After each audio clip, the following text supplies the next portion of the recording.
L'audience est reprise.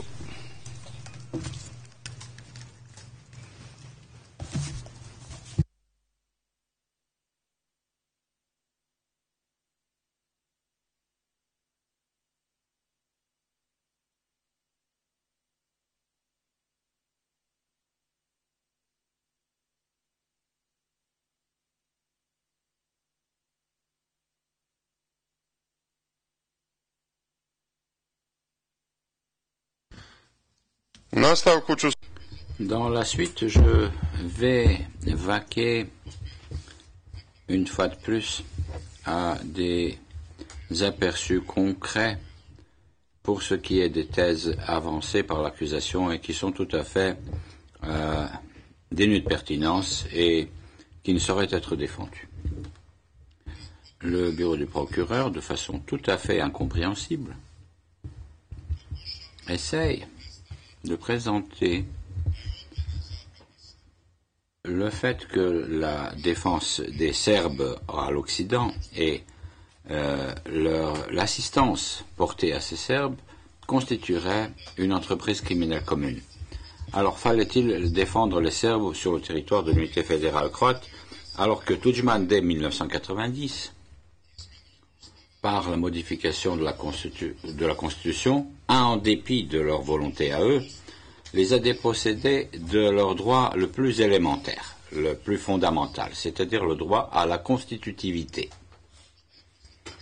Alors, que pouvait-on espérer ou escompter à ce moment-là? Peut-être ce que le juge Molotov a dit dans le procès à Milan Martic. Pourquoi vous, les Serbes, puisque vous avez vu que les Croates ne vous aimaient pas là-bas, pourquoi n'avez-vous pas plié bagage et pourquoi n'avez-vous pas quitté la Croatie? Il a dit quelque chose d'à peu près similaire. Mais c'est facile pour le juge Molotov dans ces régions. Là-bas, tout va bien, vous les chargez sur un âne ou sur une mule et vous voyagez où vous voulez. Or, les Serbes sur le territoire de l'ex-Croatie, de l'ex-unité fédérale croate, ils y résidaient depuis plus de 400 ans. Et ils n'étaient pas arrivés là en expulsant des Croates. C'est par la volonté de la cour viennoise, c'est-à-dire des autorités autrichiennes, qu'ils étaient venus sur le territoire qui, préalablement, avait été saccagé et pillé par les Turcs. Et les Turcs avaient fui ces territoires pour aller un peu partout en Europe. Et il y en a même de nos jours encore en Slovaquie. Le président de la Slovaquie actuelle, Ivan Gasparovic, c'est un Croate d'origine. Ils résident en grands groupes, énormes groupes, un peu en dessous de Vienne. C'est les Croates de Gradište. Puis il y en a en Hongrie. Il y a beaucoup de noms croates qui sont des noms hongrois, alors que ces hongrois ne parlent pas un mot de croate. Et en Italie, vous avez eu jusqu'à il n'y a pas longtemps des villages qui étaient habités presque uniquement par des Croates qui avaient, eux, fui les Turcs.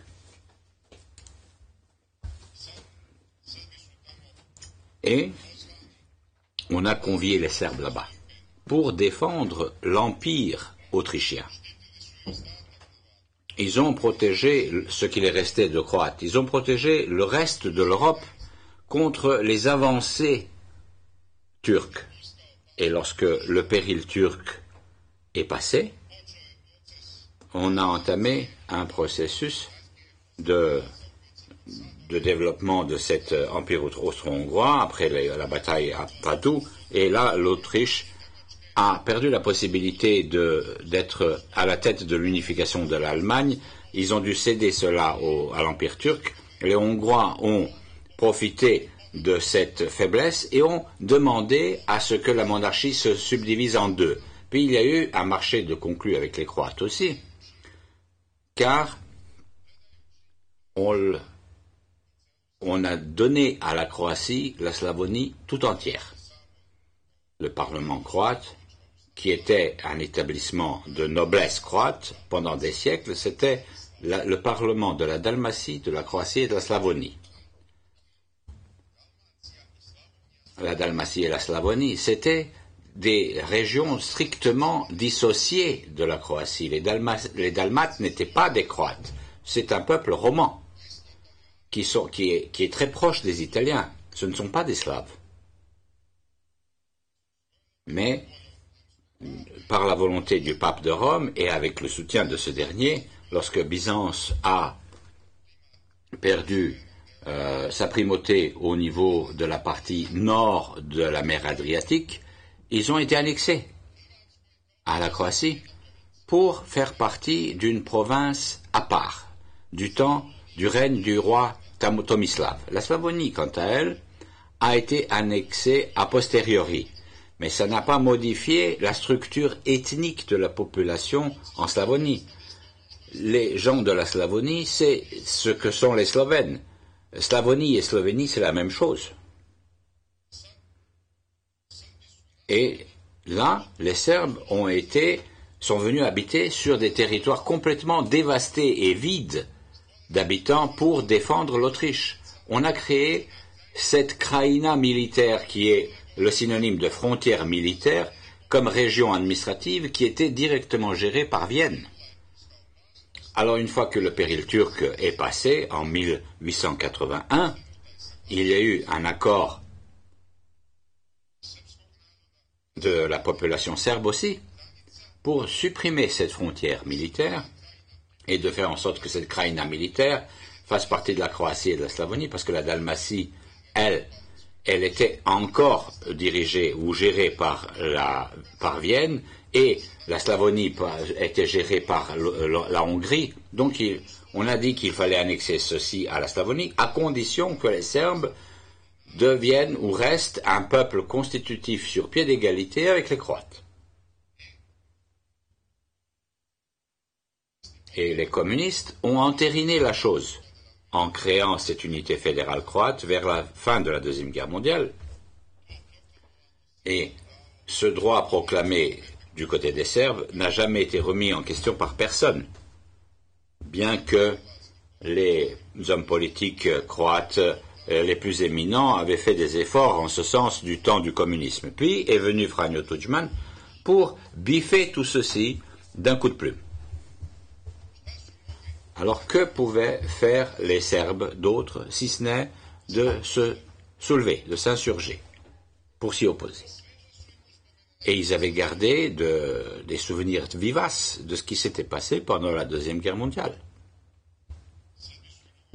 Les Serbes, pendant la Deuxième Guerre mondiale, ont subi un génocide de la part de différentes puissances fascistes, en commençant par l'Allemagne et par l'État Quisling croate. Les Serbes sont arrivés dans une situation où l'Italie fasciste est venue les aider contre les crimes croates de la Deuxième Guerre mondiale.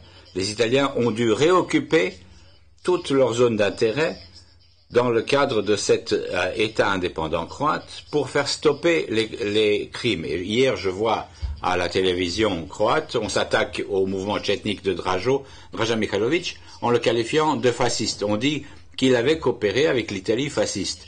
Oui, mais l'Italie fasciste n'avait pas effectué un génocide à l'égard des Serbes. Le génocide a été commis par la Croatie fasciste et par l'Allemagne fasciste.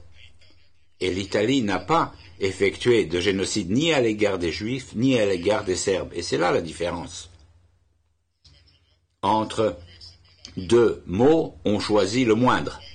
Alors, c'est un mal que de voir l'Italie avoir occupé une partie de notre pays. Mais il n'y a pas eu de génocide. Or, la Croatie était un État génocidaire. Et moi, je suis mis en accusation parce que je l'avais dit au peuple serbe. Je n'ai fait que présenter des faits et des vérités. Des centaines et des centaines de tomes de livres ont été rédigés sur ce sujet. Il y a des milliers et des milliers innombrables de documents qui ont été préservés à cet effet. Et maintenant, on doit prétendre et faire semblant que tout ceci ne s'est jamais produit.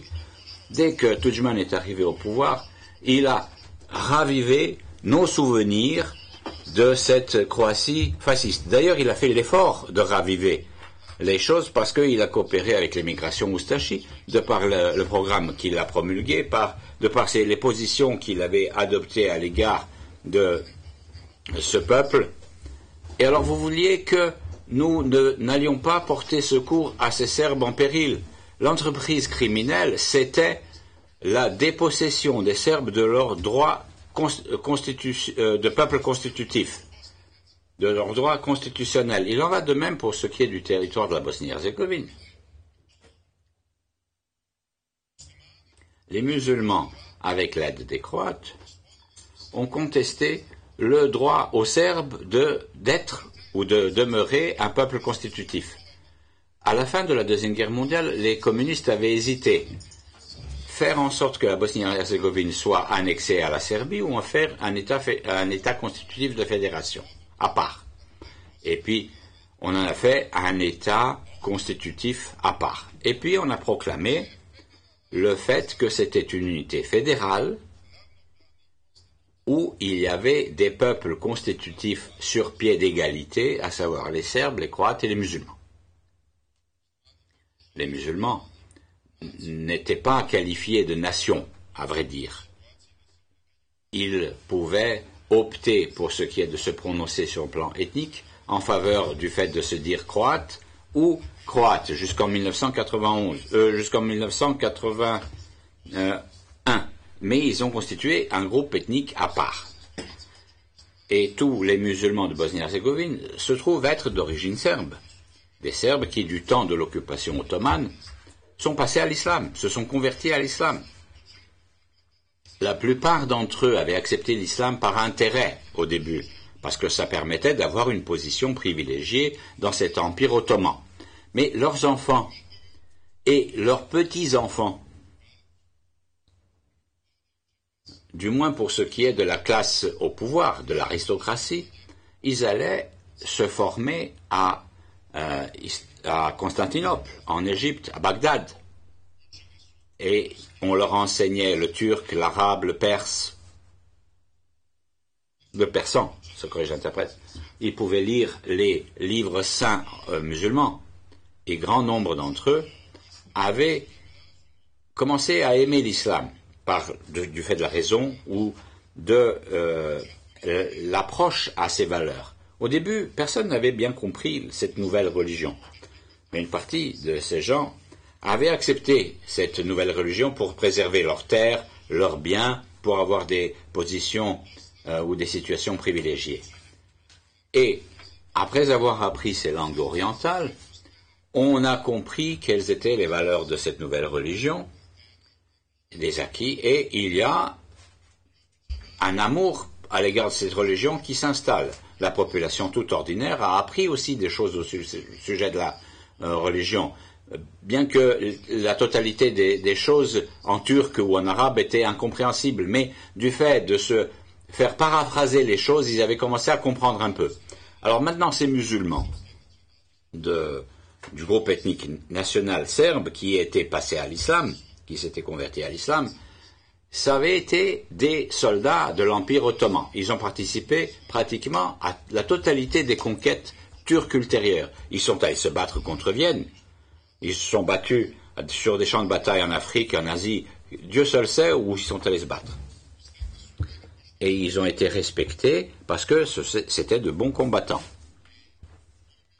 Et ça leur a fourni un pouvoir économique et une influence de poids. Mais ils étaient quand même minoritaires par rapport aux Serbes orthodoxes, et en particulier par rapport aux catholiques, jusqu'à la grande défaite des Turcs aux portes de Vienne en 1860.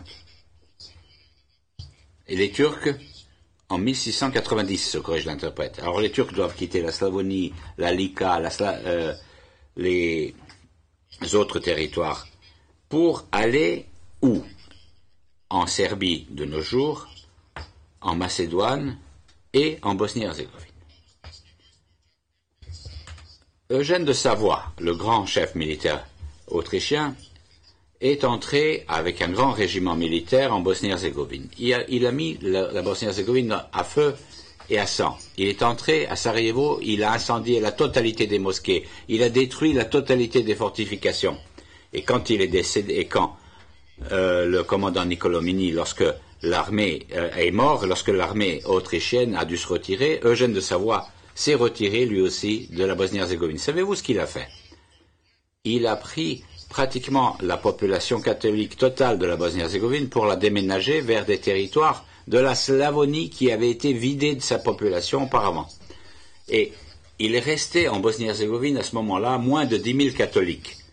Et il y a bon nombre de Serbes orthodoxes qui avaient quitté cette Bosnie-Herzégovine pour peupler la Slavonie, qui, pendant des siècles, avait été une province turque.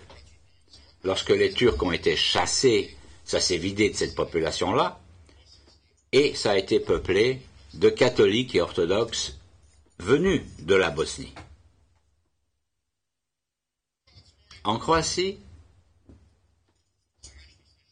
il s'est passé quelque chose de similaire, je vous l'ai déjà raconté. Les Croates, à l'origine, ils ont leur langue croate. Du point de vue linguistique, ça s'appelle le tchakavien. Ça diffère du štokavien, c'est-à-dire du serbe, et du kajkavien, qui est une langue slovène. La linguistique dit au sujet de la langue macédonienne que c'est un dialecte vieux stokavien. Il y a le nouveau stokavien et l'ancien stokavien. Le nouveau stokavien se subdivise en ekavien, iekavien et ikavien. Mais tout ça c'est serbe. M. Marcussen peut rire autant qu'il le veut, mais ignorer ceci est une chose risible. Pourquoi est-il venu participer à ce procès? Parce que ce procès, on ne peut pas le diligenter de façon facile, aisée, comme cela a été le cas contre le groupe des responsables politiques, militaires et policiers de Serbie, ou Serbes qui ont été mis en accusation pour les prétendus crimes commis au Kosovo. Là-bas, il a réussi à créer un conflit entre les différents accusés pour conduire à leur bien le procès jusqu'au jugement. Ici, ça ne se passera pas facilement. Ici, il a à faire face à quelqu'un qui se trouve être absolument supérieur à lui et qui a le droit d'être arrogant parce que supérieur à lui. Je ne peux pas résister à cette arrogance qui découle de ma grande supériorité vis-à-vis de lui. Les Croates ont été pratiquement anéantis en tant que peuple. Ils ont été disséminés dans toute l'Europe. Et leur noblesse a été transférée par l'Autriche vers la Slavonie, vers le Zagorje de la Croatie de nos jours. Et au fil des siècles, ces nobles croates ont obligé leurs paysans qui parlaient le kajkavien à se prononcer comme étant croates. Du temps du mouvement illyrien, Ljudevit Gaj, qui était à la tête de ce mouvement illyrien, il commence à imprimer son journal appelé Danica en langue kajkavienne et ensuite en langue stokavienne. Josip Juraj Strossmayer, évêque de Đakovica, vient présenter une thèse qui dit que les Serbes et les Croates c'est un même peuple et qu'il n'y a que la religion qui les diffère les uns des autres, parce que les Serbes étaient orthodoxes et les Croates catholiques. Et il essaye de faire en sorte que tous les Serbes catholiques soient présentés comme étant des Croates. Mais ça n'a pas réussi. Ça n'a pas pu être fait ni en Dalmatie et encore moins en Slavonie. S'agissant des gens de la Slavonie, il n'y avait pas une conscience nationale serbe de bien développée, exception faite de quelques personnes instruites là-bas, telles que Antun Matija Veljković, par exemple. Mais ils avaient une autre conscience, une conscience de l'identité slavonienne. Et leur responsable, leur chef politique, était Mato Topalović. Il a publié plusieurs textes qui s'opposent à ces tentatives de faire en sorte que les Slavoniens soient déclarés comme étant des Croates. Cette lutte a duré dans une première phase jusqu'en 1850 et dans une deuxième phase jusqu'en 1900.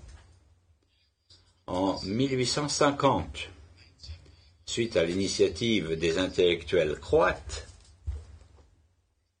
parmi lesquels il y avait par exemple Mažuranić, il y a création ou aboutissement à un accord de Vienne où la partie serbe était représentée par Vuk Karadžić et Đura Daničić, et suite à ce qui a été convenu, les Serbes et les Croates ont commencé à parler une même langue littéraire, une langue serbe, tout en l'appelant serbo-croate ou croato-serbe.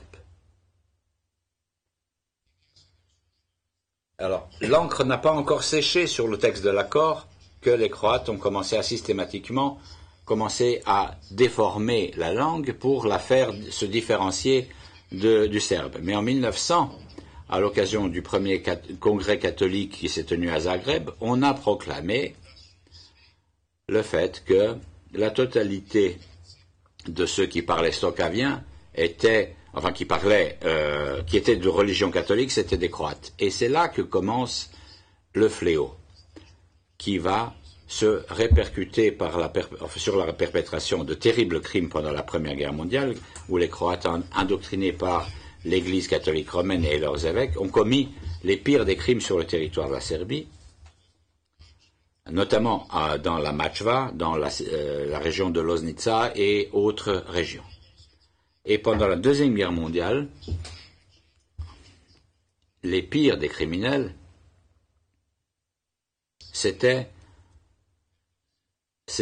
des Serbes catholiques indoctrinés qui se sont retournés contre leurs frères orthodoxes, parce qu'en détruisant l'orthodoxie, on détruisait précisément ceux qui leur rappelaient leur origine.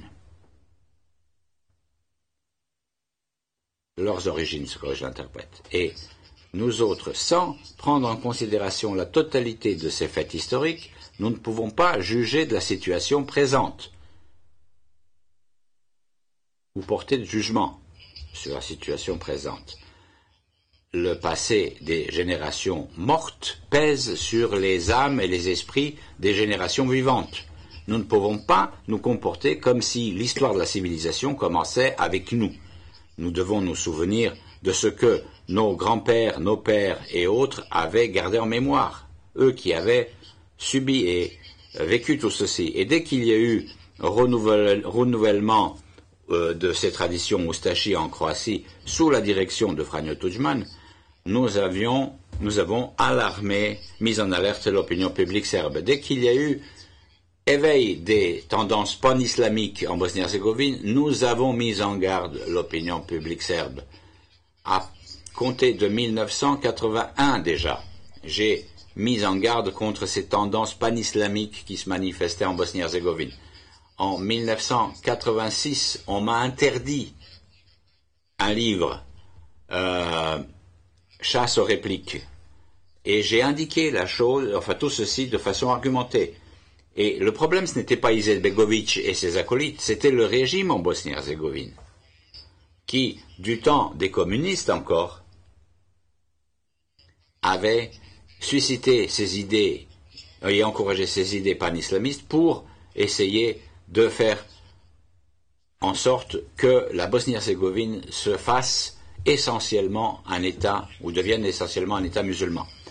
Alors, j'ai déjà répondu devant la justice pour tous ceux qui font l'objet de ce procès-ci. Pour ce qui est des demandes de rétablissement de cette fédération yougoslave, pour la suppression de ces nations artificielles, j'ai été jugé en 1984 à Sarajevo. Et vous êtes en train de me juger une deuxième fois pour la même chose. Mais vous pouvez me juger 100 fois. La vérité, vous ne l'étoufferez pas. La vérité est plus puissante que nous tous. À la différence de vous-même, moi je suis convaincu de la véracité de ce que je dis. Et cela fait que je suis d'autant plus détendu. Mais c'est vous qui êtes dans des problèmes, dans des difficultés, parce que vous êtes en train de faire un grand écart entre votre conscience et les pressions de ces sombres ou de ces ténébreuses puissances qui vous ont commandité des choses. À vous de voir comment vous allez et accomplir votre mission. Le procureur dit que du fait de la création de ces provinces autonomes serbes ou de ces régions autonomes serbes sur le territoire de la Croatie et de l'unité fédérale bosno-herzégovienne, il y a eu un premier pas de fait pour ce qui est de la création d'un État pan-serbe. Mais ce n'est pas vrai non plus. La création des régions autonomes serbes a fait que les Serbes ont essayé d'empêcher la sécession de la Croatie et de la Bosnie-Herzégovine pour obliger les Croates et les musulmans à négocier. Il y avait une thèse de sous-tendu. Si vous restez en Yougoslavie, nous resterons en Bosnie-Herzégovine et en Croatie. Si vous faites sécession vis-à-vis de la Yougoslavie, nous ne voulons pas le faire. Nous voulons rester en Yougoslavie. C'était ça, la politique serbe. Et dans la région autonome serbe de la Krajina, qui englobait la Dalmatie, la Lika, la Banija et Kordun, et dans la Slavonie occidentale, dans cette région autonome serbe de la Slavonie de l'Est, de la Baranja et du Srem occidental. C'était la politique fondamentale de toutes ces régions autonomes serbes qui avaient été créées sur le territoire de la Bosnie-Herzégovine. Et pourquoi ne pas les créer? Les Serbes, quand ils ont créé ces régions autonomes serbes, n'ont expulsé personne. Ils n'ont jamais persécuté personne. Ils n'ont pas évoqué un État pan-serbe. Ils n'ont fait que souligner une chose. Nous voulons rester en Yougoslavie. La Yougoslavie a été créée en 1918 et nous voulons la faire subsister. Rien d'autre. Qui était le facteur perturbateurs dans les Balkans, ceux qui avaient cherché à briser la Yougoslavie, et non pas ceux qui avaient essayé, cherché à la préserver. J'ai été l'un de ceux des intellectuels serbes peu nombreux qui avaient compris quelle était l'erreur, l'immensité de l'erreur serbe pour ceux qui était contenu dans le document relatif à la création de la Yougoslavie. Si en 1918 nous n'avions pas accepté la Yougoslavie, la Serbie aurait englobé la Slavonie entière, la Bosnie-Herzégovine entière, la côte adriatique jusqu'à ce mont de Pant qui se trouve dans les environs de Split.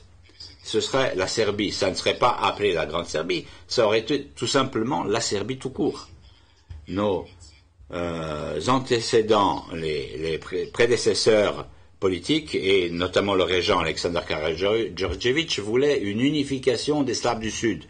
Et ça a porté atteinte et porté préjudice aux intérêts nationaux serbes. Ils ne savaient pas avec qui ils s'unissaient, parce qu'ils voulaient faire procéder à l'unification des Serbes, des Croates et des musulmans.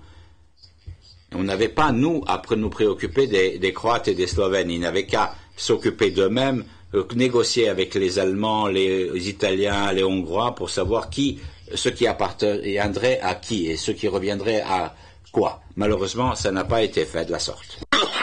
Le procureur me reproche d'avoir énuméré tout ce qui appartient aux Serbes.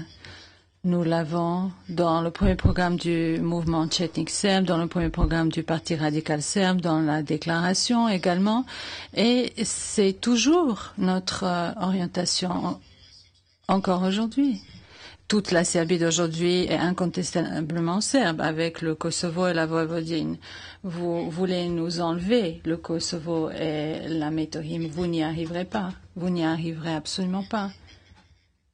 Même si un bain de sang devait se reproduire un jour, si la génération d'aujourd'hui n'y parvient pas, nos fils et nos petits-fils y parviendront. La Macédoine, quant à elle, elle a été reconnue sur le plan international en tant que partie du territoire serbe après la première guerre balkanique. D'après l'accord de Bucarest, cela est incontestable. Après la Deuxième Guerre mondiale, d'après le traité de Versailles, personne n'a remis en question le fait que la Macédoine était serbe. Les Serbes eux-mêmes ont contribué à ce que, d'une certaine façon, la Macédoine soit confirmée sur le plan ethnique. Parce qu'ils nous sont très proches. Il n'y a pas de peuple qui nous soit plus proche à nous Serbes que les Macédoniens. Les Serbes leur ont permis de se doter d'une entité fédérale. Et puis, au moment où les Macédoniens ont voulu opérer une sécession, du côté des Serbes, personne n'a voulu avoir recours à la violence pour s'y opposer. Moi, certes, j'ai élevé la voix, mais nous n'avons rien fait pour l'empêcher. Nous nous sommes dit, bon, très bien, ils vont trouver une certaine indépendance, ils vont pouvoir vivre leurs aspirations, et puis après, ils vont revenir en sein d'un État commun. Et puis les Américains se sont ingérés. À Kriva Palanka, ils ont décidé de se doter d'une base militaire. À Krivolak, la base de Krivolak. Ils ont donné aux Albanais la possibilité de se révolter. Voilà, de nouveau, nous avons de nouvelles tensions entre dans les relations entre les Macédoniens et les Albanais. Et probablement, il va y avoir scission de la Macédoine. Si la Macédoine était restée dans un État commun avec la Serbie, personne n'aurait pu contester son intégrité territoriale. Et n'oublions pas que la Macédoine d'aujourd'hui n'est que le territoire libéré pendant les guerres balkaniques et la Première Guerre mondiale par l'armée serbe. Seuls ceux qui résident sur ce territoire libéré par l'armée serbe ont le droit de se dire macédoniens. Ce qui a été conquis par les Bulgares depuis longtemps fait la Bulgarie. Ce qui a été conquis ou libéré par la Grèce depuis longtemps appartient à la Grèce. Et personne ne remet cela sur le tapis, donc l'existence des Macédoniens là-bas. Or, le procureur me reproche dans son réquisitoire le fait d'avoir dit en 1990, lors d'une très grande fête serbe qui est fêtée par les Macédoniens, lorsque je me suis rendue au monastère Prokopčinski, d'avoir pris la parole sur les murailles du monastère serbe pour pour détruire les plaques commémoratives communistes à l'étoile de 5 branches macédoniennes où, soi-disant, des communistes auraient tenu une réunion à cet endroit pour se mettre d'accord, de se soulever et créer la Macédoine communiste. Et c'était le jour de la Saint-Élie. Donc, mais comment est-ce qu'on peut accepter qu'un monastère serbe arbore des signes, des symboles sataniques? En 1990, c'était à 5 heures du matin que j'ai détruit ces symboles. Et maintenant, on procède à des auditions de témoins. Cela ne peut constituer un délit que s'il y a eu atteinte à l'ordre public. Alors, les prêtres du monastère disent non, cela ne nous a pas perturbés. Effectivement, nous avons entendu des coups de marteau et cela nous a plu à notre oreille. Les gens qui se sont rassemblés, qui étaient là, venus de Serbie, de Macédoine, à 5 heures du matin, parce que c'est une très grande fête, la Saint-Élie. Et ils disent, non, ça ne nous a absolument pas dérangé. Nous avons bien apprécié l'arrivée de Vojislav Šešelj et le moment où il a enlevé ses plaques. Il a bien fallu qu'il m'acquitte. Or, le procureur cherche à démontrer à travers cela que je suis quelqu'un de mal, de mauvais. La Macédoine ne figure pas dans mon acte d'accusation. Le Monténégro a depuis toujours été serbe, même à l'époque où il était indépendant.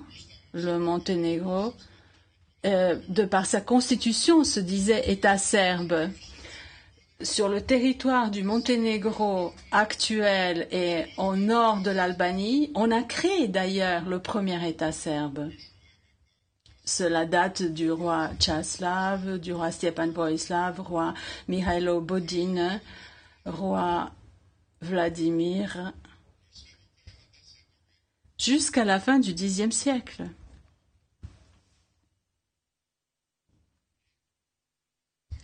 Et alors, je nie l'existence de la nation monténégrine, mais bien entendu, tout homme d'honneur, d'intégrité doit nier l'existence de la nation monténégrine. Cela constitue une attaque à la nation serbe. Alors, la question de la Bosnie, c'est quelque chose que nous avons déjà examiné. La Bosnie, au Moyen-Âge, quasiment sans interruption, faisait partie de la Serbie. Ce qui ne l'a pas été, ce n'est qu'une toute petite zone de Bosnie centrale. Sarajevo peut-être, Kiseljak, Vojnica, tout au plus jusqu'à Zavidovići. Au nord de cette zone-là, Usora et Soli, eh bien, c'était le roi Dragutin qui régnait. Les monastères serbes en témoignent. L'Herzégovine de la Saint-Sava. Le premier herzeg serbe, l'herzeg Stjepan, se dit du Saint-Sava. Et il se proclame herzeg, autrement dit voivode. Herzeg en allemand, ça veut dire voivode. Dans le monastère serbe de Mileševo, c'est en Serbie aujourd'hui. Dubrovnik, parlons-en. Il a été tout d'abord une ville romane. Et tous les environs étaient serbes. Et comme la population n'arrêtait pas d'arriver, ethniquement, il y a eu un changement, une slavisation de la population romane. Donc, les anciens, les autochtones deviennent la noblesse, et puis la majorité des citoyens sont des Serbes. Et Dubrovnik était une cité catholique. Ce sont les Serbes catholiques qui y résidaient. Tous les grands intellectuels ragusins sont catholiques, dont Ivan Gundulić, dont Ruđer Bošković. Ruđer Bošković, d'ailleurs, il a les mêmes origines que moi. Son père Nicolas est arrivé du même village que mon père Nicolas, de Orahovdo. Seulement, cela se passe 200 ans plus tôt. Il est arrivé à Dubrovnik, il a épousé une Italienne. Entre ce Serbe et cette femme italienne, ce mariage a donné Ruđer Bošković. Et maintenant, les Croates se l'approprient. Parlons de la Dalmatie. Au moment de l'arrivée des Serbes et des Croates, la Dalmatie ne comprend que la zone des cités dalmates entre Zadar et Split. Omiš était serbe. La frontière entre la Serbie et la Croatie se situe sur la rivière Cetina. Et la Croatie, elle est à l'arrière. C'est l'arrière-pays des villes dalmates. Dans toutes ces villes dalmates, la population est romane. Et elle s'y maintient pendant très longtemps, jusqu'à, y compris après la Seconde Guerre mondiale, lorsque les communistes ont chassé environ 300 000 Italiens de la côte adriatique. La Lika, oui, et les Croates, voire même Avars, car la Lika, la Korbava et la Gatska, à l'époque de la Croatie médiévale, bénéficient d'une certaine autonomie avec le ban à leur tête. Donc un ban qui est le numéro 2 de l'État. Le Kordun a été croate à un moment donné dans le passé, et le mont Petrova qui s'appelait Gvozd. Dans le passé, la Banja a elle aussi été croate à un moment donné. Mais les Croates n'y sont plus. Les Turcs les ont tués ou réduits en esclavage, chassés. Lorsque les Serbes sont venus s'y installer, ces zones étaient désertes et ils sont venus à l'invitation du tsar autrichien. Alors à qui appartiennent ces terres désormais? La Slavonie? Elle n'était pas serbe, mais elle n'était pas croate non plus. Elle était slovène. La Slavonie et la Slovénie, c'est une seule et même chose. Cela faisait partie intégrante de la Grande Moravie. la Tchéquie, la Slovaquie et toute la plaine pannonienne en faisait partie. Lorsque les Hongrois sont arrivés au centre de la plaine pannonienne, ils ont repoussé les Tchèques et les Slovaques vers le nord et ils ont repoussé les Slovènes vers le sud. Les toponymes en l'attestent, la Slovénie, la Slavonie, la Slovaquie. Mais c'est identique. À l'origine, c'est identique. Maintenant.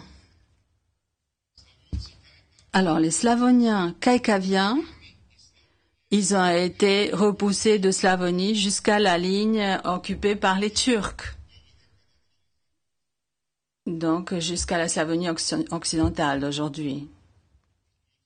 Et les Turcs, ils ont installé là la population musulmane, surtout, et pas mal de Serbes orthodoxes pour servir à la frontière. Alors, qu'est-ce que je m'approprie? Mais rien du tout. Ce sont des terres serbes. Et j'ai des preuves à l'appui de cette affirmation. Alors, je n'ai pas le droit de dire que ce sont des terres serbes? Est-ce qu'il faut que j'hésite à le dire publiquement? Mais pourquoi? Pour quelle raison? Parce que vous risquez de m'accuser, de me condamner à cause de cela? Mais peu m'importe. D'ailleurs, je vous ai dit cela dès le premier jour. Votre jugement ne m'intéresse nullement. Ce procès, je m'en suis servi de tribune politique pour régler le compte au TPY et aux forces obscures dans ce tribunal et l'instrument.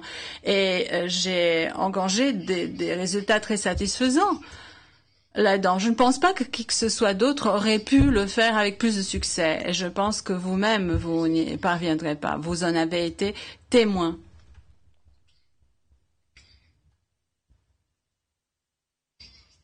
Le procureur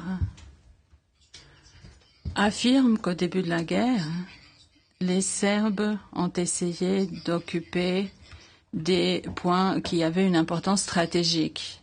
Mais à quoi bon s'en étonner? À chaque fois qu'il y a une guerre, les partis adverses essaient de s'emparer des positions stratégiquement importantes. Pour nous, les autres Serbes, ce qui avait une importance stratégique, c'était toute la Krajina, et en particulier la Bosnie-Herzégovine. Quel est le point stratégique pour nous? Le corridor entre la Krajina et la Semberia. Il fallait bien qu'on ouvre le passage par ce corridor, ou bien les Serbes de la Krajina et les Serbes de la République serbe de la Krajina seraient condamnés à l'anéantissement. Et nous avons percé ce corridor. Et ceux qui ont pris part, c'était des volontaires du Parti radical serbe, et j'en suis fière. Et pendant toute cette opération où on a opéré cette percée, on a percé ce corridor. Il n'y a rien que vous ayez pu trouver qui constitue un acte répréhensible. Nous avons remporté un succès, nous avons ouvert ce corridor et maintenant les puissances occidentales viendraient nous l'enlever par la commission d'arbitrage pour Brčko. Donc les activités de cette commission portant sur Brčko par une interprétation mensongère des accords de Dayton qui laisse le soin à l'arbitrage d'établir la frontière ethnique au niveau de Brčko. Or, l'arbitrage où on prit part les puissances occidentales, il y avait un représentant des puissances occidentales, il y avait un musulman et un serbe, eh bien, ils ont eu plus de voix que le serbe et en fait, ils ont décidé que Brčko devait constituer une entité à part au lieu d'y tracer la frontière ethnique pour essayer de casser, de briser la République Srpska en deux un jour grâce à Brčko. Et puis la rivière Drina, cela vous étonne que ça a été d'une importance stratégique très importante, très, très grande aux yeux des Serbes? Mais bien sûr que cela a été le cas. La Drina traverse le cœur des terres serbes, du pays serbe. Elle est très importante. Il a fallu empêcher que les centrales électriques ne soient explosées sur la Drina. Et puis le barrage des Boues Rouges près de Zvornik. Il a fallu empêcher que ce barrage ne soit détruit et les musulmans s'apprêtaient à le faire sauter. Un objectif stratégique d'avoir un accès à la mer Adriatique. Mais cet objectif stratégique, il existe pour les Serbes depuis toujours. En 1915, la Grande-Bretagne a garanti à la Serbie l'accès à la mer Adriatique. Ça, c'est un premier point. En 1916, le pacte de Londres prévoit cela. Et puis, en 1918, le président américain Wilson soumet une déclaration de 14 points au Congrès américain. Le point 11 de cette déclaration se lit comme suit. Les territoires occupés de Serbie et de Monténégro doivent être renouvelés. Donc, ce qui a été occupé par la Autriche-Hongrie et l'Allemagne. Et la Serbie doit se voir garantir l'accès à la mer sans entrave. Ça a été garanti en 1918 par le président américain Wilson. Or, on nous prive maintenant de cet accès en toute sécurité et libre à la mer. Jamais nous n'y renoncerons. Et il faudra qu'on s'en empare de nouveau. Comment? Je ne peux pas savoir par avance comment, mais nous ne pouvons pas renoncer à cet objectif. À partir du moment où l'occasion se sera présentée, lorsque les puissances occidentales d'aujourd'hui se seront effondrées, il suffit de voir cette crise qui secoue l'euro et le déficit budgétaire de certains pays membres de l'UE. Cela remet l'ensemble en question. Soit l'UE investira des centaines de milliards pour sauver la Grèce, ou bien tout s'effondrera. Donc c'est un cercle vicieux. Et j'espère que l'UE se sera effondrée très rapidement et très certainement avant d'avoir réussi à forcer la Serbie à en devenir membre. Et puis l'Amérique, elle aussi, doit périr. Parce que l'Amérique, c'est grâce à la planche à billets qu'elle se maintient. La seule branche industrielle qui fonctionne encore aux États-Unis, c'est la planche à billets. À partir du moment où le reste du monde aura cessé d'accepter le dollar américain en tant que devise qui constitue l'équivalent de la valeur marchande de tous les biens, l'Amérique se sera effondrée. Il n'y a plus rien d'autre pour la sauver. L'empire tout entier repose sur la domination du dollar. Par conséquent, l'accès à la mer Adriatique, cet objectif ne sera jamais abandonné. Vous avez beau me condamner à 100 ans de prison, si vous voulez. Vous me reprochez aussi d'apporter mon soutien au Parti démocratique serbe. C'est exact, c'était en 1990, lorsque le Parti démocrate serbe a été constitué dans l'ancienne entité fédérale croate et lorsque le Parti démocratique serbe a été constitué en Bosnie-Herzégovine. Nous, membres du mouvement tchétnik serbe en 1991 du Parti radical serbe, nous avons considéré qu'il ne fallait pas qu'on y constitue notre propre parti, mais que tous les Serbes devaient se trouver réunis autour du Parti démocratique serbe. Telle a été la position que nous avons adoptée en 1990 et au début de l'année 1991. Mais comme le Parti démocratique serbe s'est décomposé sur le territoire de l'ex-entité fédérale croate lorsque la Krajina s'est séparée du reste du parti et comme nous n'étions pas satisfaits de certains aspects de la politique menée par le Parti démocratique serbe de Bosnie-Herzégovine, eh bien, nous avons pris la décision d'y créer notre propre organisation politique. En Bosnie-Herzégovine, au départ, il n'y avait que 3 antennes à Banja Luka, avec Nikodin Čavić, un avocat, à sa tête, à Bijeljina, interruption au niveau de la réception.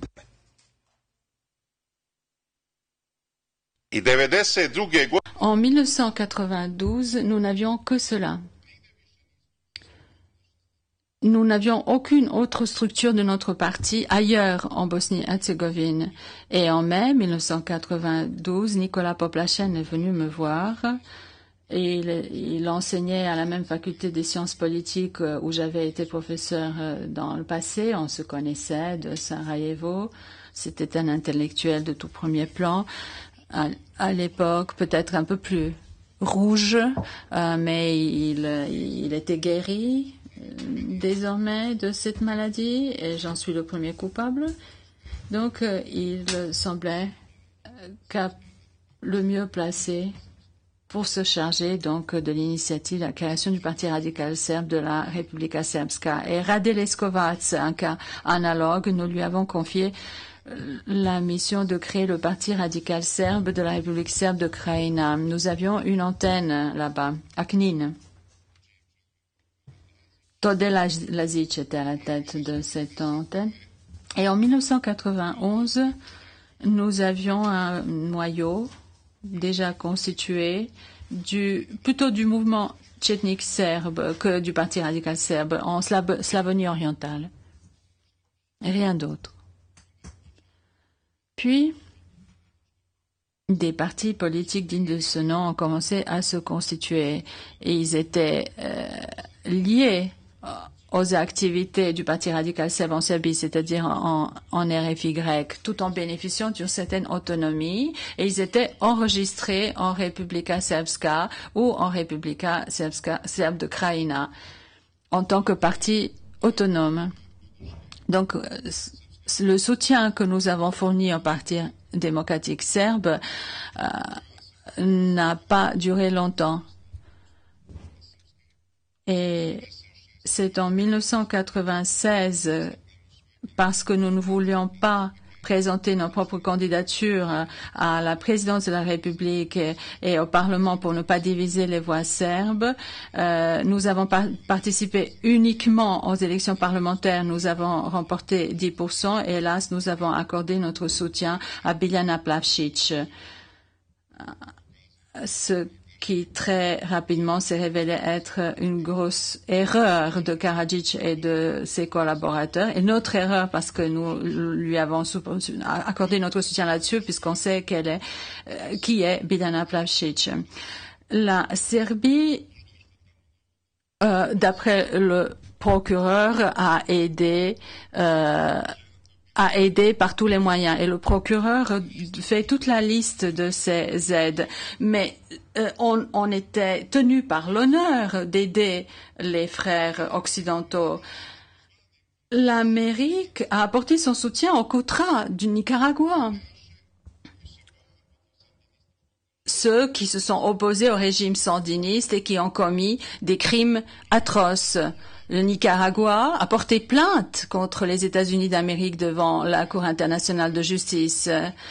Et cette plainte a été rejetée. Certes, l'Amérique aurait aidé, dit-on, mais non pas à commettre des crimes, mais à s'emparer du pouvoir au Nicaragua. C'était à peu près ça le motif. Et je pense que c'était dans l'affaire contre Duško Tadić, ici, au moment où la défense a cité ce jugement de la Cour internationale de justice, la Chambre du TPY a considéré que ce précédent ne saurait pas être appliqué ici. Et la Serbie devrait donc répondre d'avoir apporté son aide à ses frères en Occident. L'Amérique a aidé des bandits, des criminels, alors que nous aidions nos propres frères. Les États-Unis ne sont pas responsables de cela, alors que nous serions coupables d'avoir apporté notre aide à nos propres frères qui avaient déjà goûté à la lame du couteau Oustachi pendant la Seconde Guerre mondiale et qui devaient de nouveau revivre cela, alors que toutes sortes de mauvais traitements étaient déjà infligés aux Serbes, qu'on les licenciait, etc. Juste avant la guerre à Sarajevo, ils étaient tués, les invités de ce mariage serbe, devant la plus vieille église de Sarajevo. Le père du marié a été tué. Et la police ne réagit pas. Et bientôt, le meurtrier de cet homme devient l'un des commandants principaux des musulmans à Sarajevo. Il n'a été liquidé que lors d'un règlement de compte ultérieur entre criminels après la guerre. L'accusation se réfère également au rôle de la JNA. Au début, elle a essayé de préserver l'intégralité de la Yougoslavie avant de revoir à la baisse ses objectifs pour se contenter de protéger les Serbes, ce que Veljko Kadijević, le général, a écrit tout à fait ouvertement dans son ouvrage. Mais que pouvait-elle faire d'autre? Nous condamnions la direction de la JNA pour s'être mêlée du moindre conflit, parce qu'ils envoyaient des jeunes hommes sans la moindre arme faire face à des gardes forestiers slovènes, à des associations de chasseurs et autres gardes slovènes, à toutes sortes de criminels en armes. Et quand je parle de jeunes hommes sans armes, qu'est-ce que cela signifie? Ils avaient des armes, mais ils n'avaient pas de munitions. Et ils étaient comme des pigeons d'argile, posés comme cible devant les Slovènes. Et à pas un moment, vous n'avez eu l'idée d'accuser qui que ce soit de ces crimes-là. La résolution du Conseil de sécurité, pourtant, et le mandat du TPY englobait également le territoire de la Slovénie. Alors pourquoi avez-vous évité cela? Il aurait fallu quand même qu'au moins une personne, un Slovène, soit accusé de ce massacre. Mais bien sûr, vous n'avez pas fait cela, parce que votre cible, ce sont les Serbes. Et personne d'autre. Encore une chose. Quand on parle des frontières et des menaces qui pèsent sur elles, n'importe quelle armée procéderait à l'armement des populations frontalières. Il n'y a pas une armée au monde qui ne le ferait pas, pour se défendre, pour mieux s'organiser. Alors, quel est le problème lorsque la JNA a fourni des armes à la population serbe? Je vous ai expliqué comment nous avons procédé de façon illégale au début pour entrer dans des entrepôts militaires et en faire sortir des armes. Ensuite, la JNA a fourni des armes plus sophistiquées. Ce n'est qu'après que les Serbes ont reçu des Kalachnikov. C'était après le 1er août 1991. Jusqu'à ce moment-là,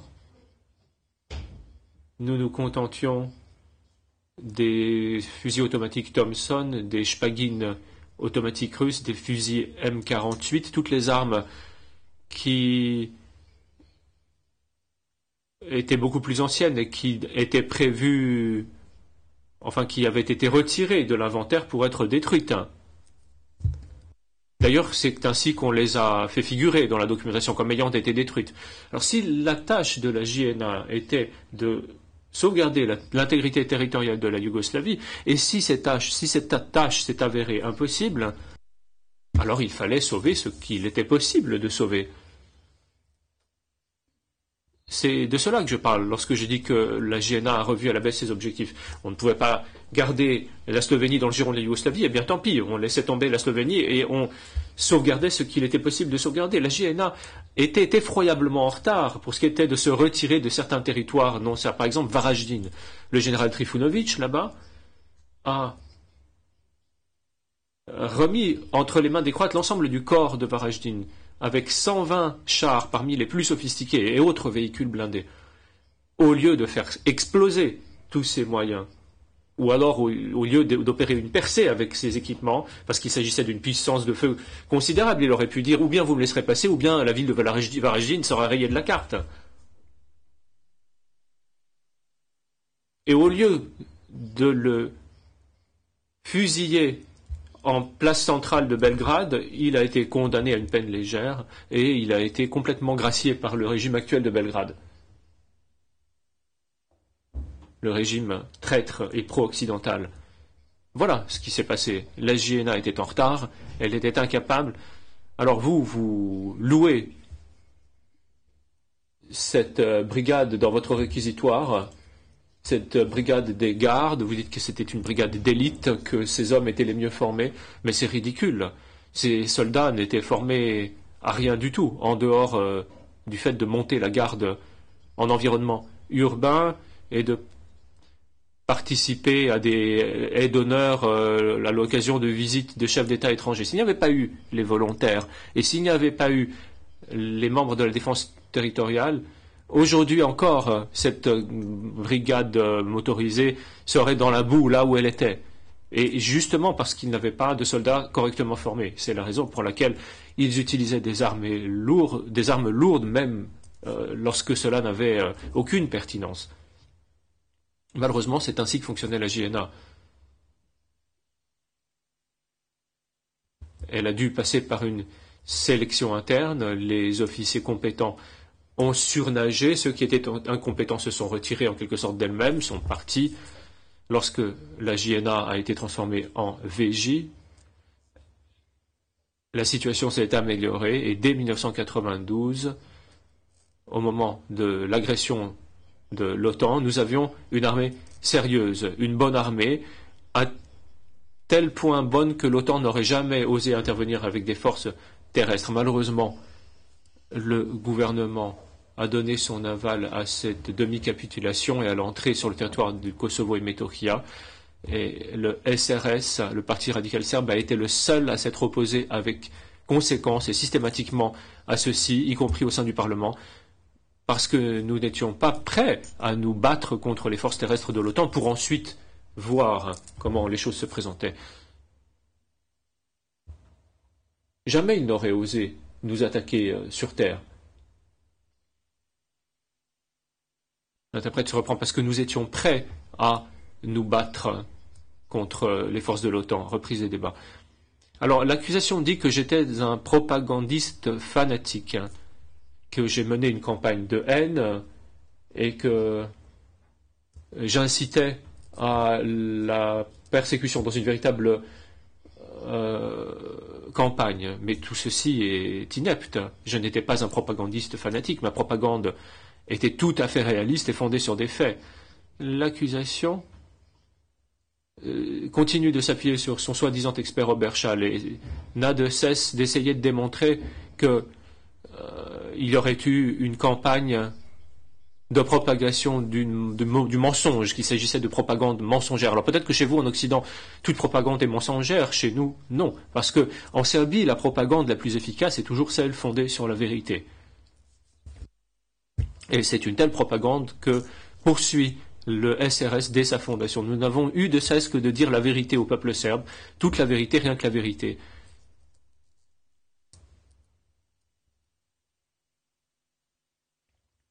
Et c'est là le secret de notre succès et de notre vitalité. C'est le secret de la confiance considérable que le peuple serbe nous accorde. Même ceux qui ne votent pas pour nous nous respectent en raison de nos principes, de notre cohérence et de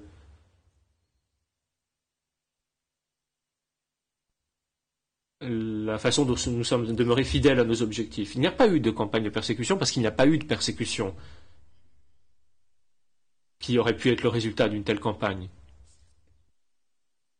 Il n'y a pas eu de persécution en Serbie. Nous l'avons vu sur l'exemple de Hrtkovci. Aucun habitant de Hrtkovci n'a été expulsé de Serbie, ni n'a fait l'objet de transfert forcé. Savez-vous ce que c'est, le transfert forcé?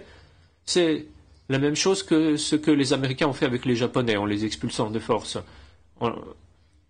Des États situés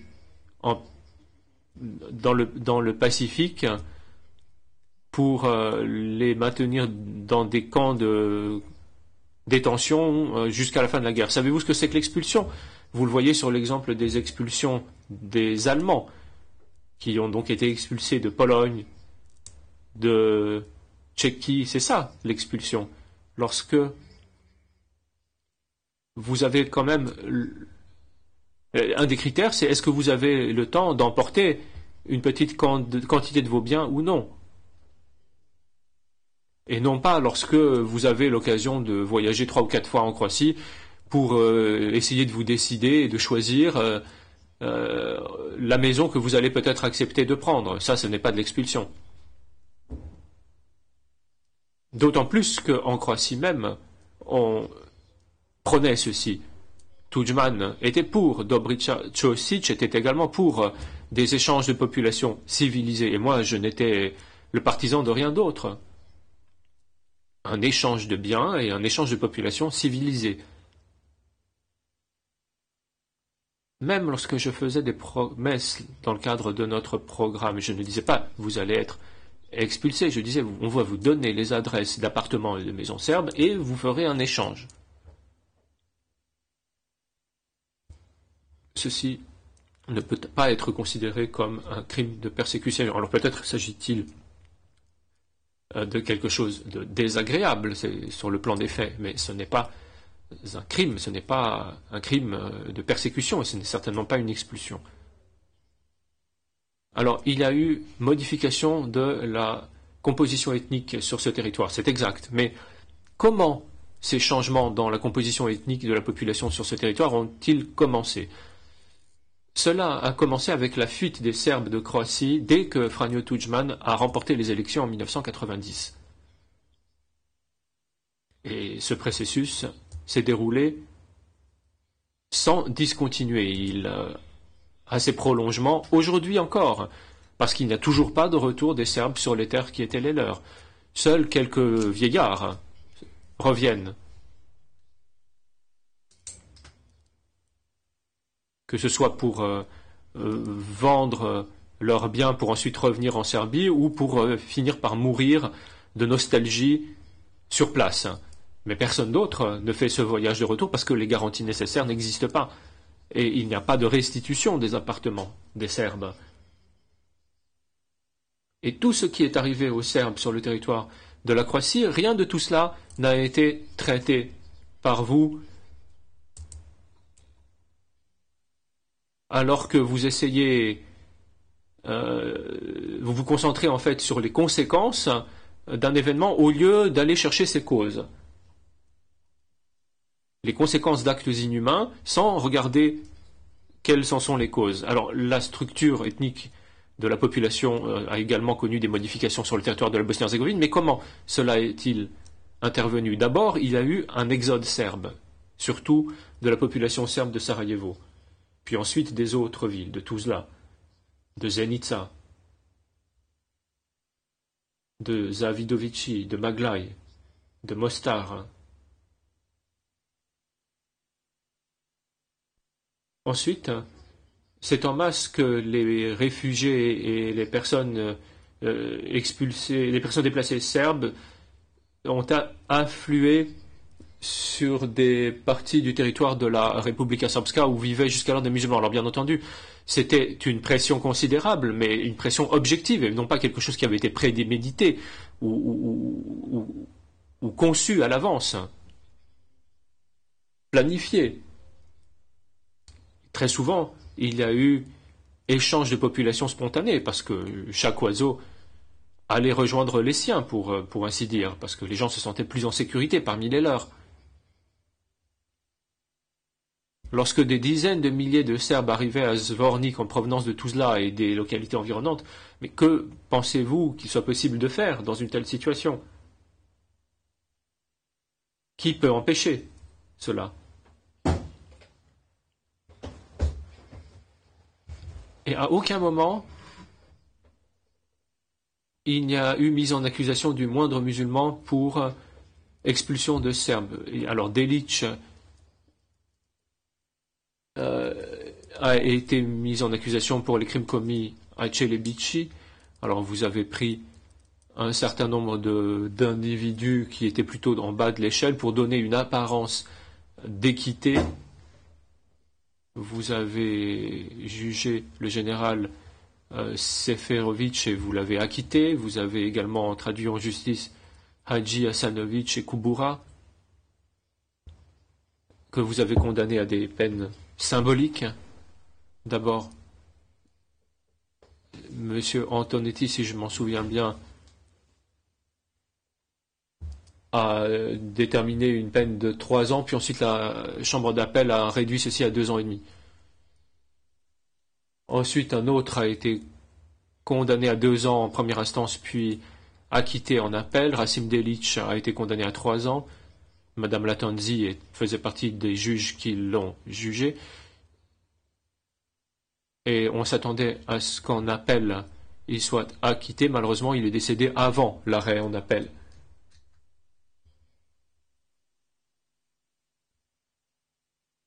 Et c'est Nasser Oric qui avait donc été condamné à 2 ans avant d'être acquitté. Voilà le résultat de votre travail concernant les musulmans de Bosnie. Quant aux Serbes, ils écopent de peines lourdes, de peines de prison à vie. Or, les Serbes ne sont pas coupables de ce que les musulmans ont été les premiers à constituer des unités paramilitaires sur le territoire de Bosnie-Herzégovine, dès 1990 avec les Bérets Verts. Et la formation armée de la Ligue patriotique également. Puis ensuite, ils ont fait venir des moudjahidines en provenance d'États du monde arabe pour commettre des crimes sur l'ensemble du territoire se trouvant sous leur contrôle. Qui avez-vous mis en accusation pour les casernes de Sarajevo, pour Pofalici et pour tous les autres massacres de Serbes?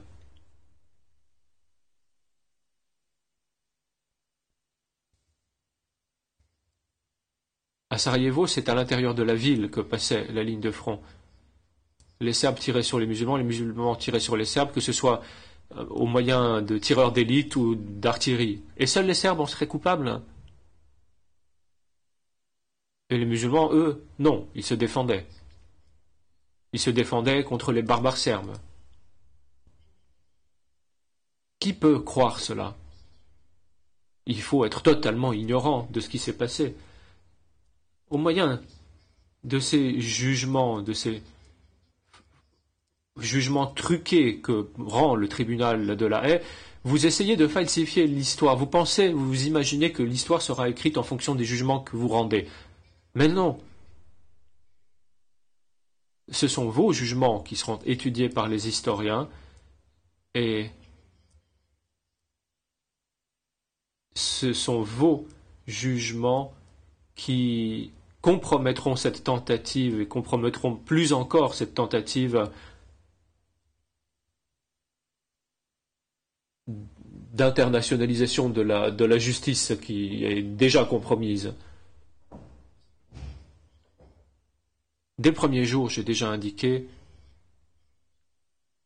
que l'accusation faisait référence à des discours que j'avais prononcés en dehors du cadre temporel visé par l'acte d'accusation, avant août 1991 et après septembre 1993. Elle se réfère également à mon ouvrage « L'idéologie du nationalisme serbe » qui a été publié en 2002.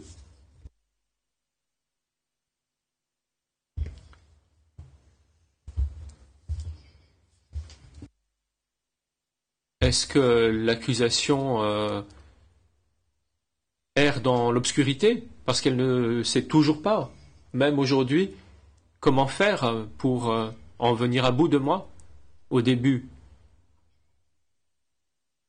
Alors l'accusation a rassemblé une équipe de juristes extrêmement sûrs d'eux qui en fait sont tout simplement incapables de faire face à l'ampleur de la tâche, qui se contentent de faire de grandes déclarations et d'énoncer de grandes théories, mais qui n'ont fait qu'essuyer échec sur échec.